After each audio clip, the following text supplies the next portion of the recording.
I tend to avoid relationships because I trust people too much, ignore their flaws, and then get hurt. How can I learn to let people in while also being willing to get rid of people who are bad for me? Hi, my name is Martha. I'm a clinical sexologist with a doctorate in human sexuality. I'm also a relationship coach, and you can find me at Eros Coaching.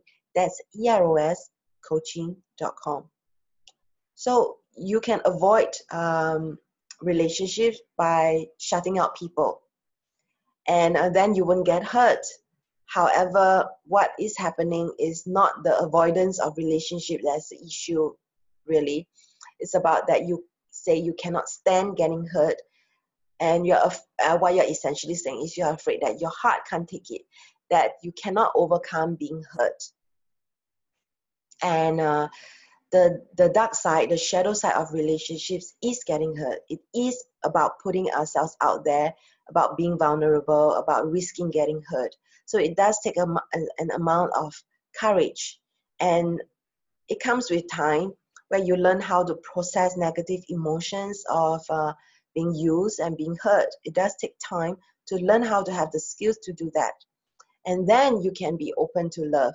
It's really a contradiction. How can you be open to love and be scared of love at the same time? So when you're scared, you're more likely to attract negative experiences.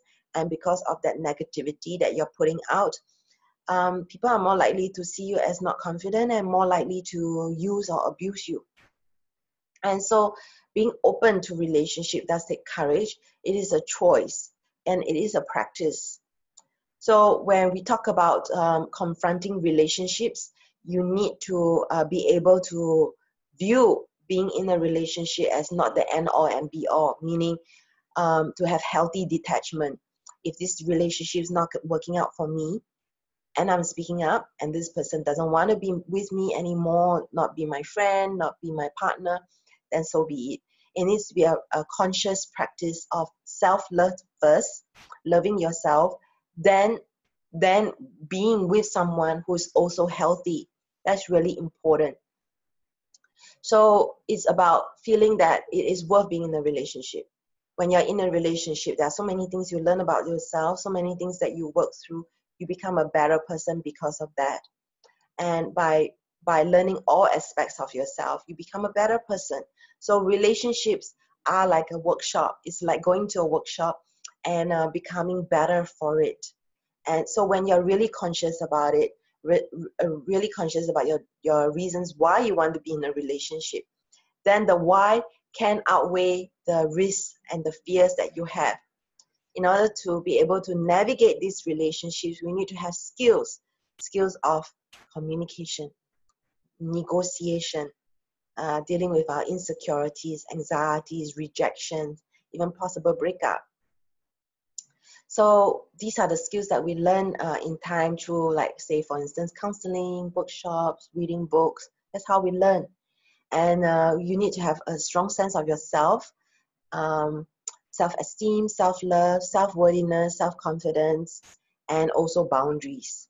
So when you have all the above, it's still not enough.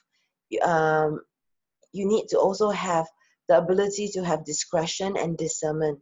The discretion to decide who you let into your life, and this comes with practice. So we might make an assumption that people who are nice don't judge people. However, actually we are judging all the time. We're judging for safety. We're judging for our comfort. It's really about being conscious about it. Saying no to others is saying yes to something else. So it's really important to not see judging as like all bad. We judge all the time, actually. And it's you need to decide what is right for you. And so this exercising of discretion and discernment is not necessarily saying this person is bad. It's actually saying this person is just not for me. So you can practice this by being really practicing this by having discretion, discernment in the friends you let into your life. And when you practice this and you have good experiences and you gain more confidence in yourself, that's when you can start practicing this also with the people that you want to date.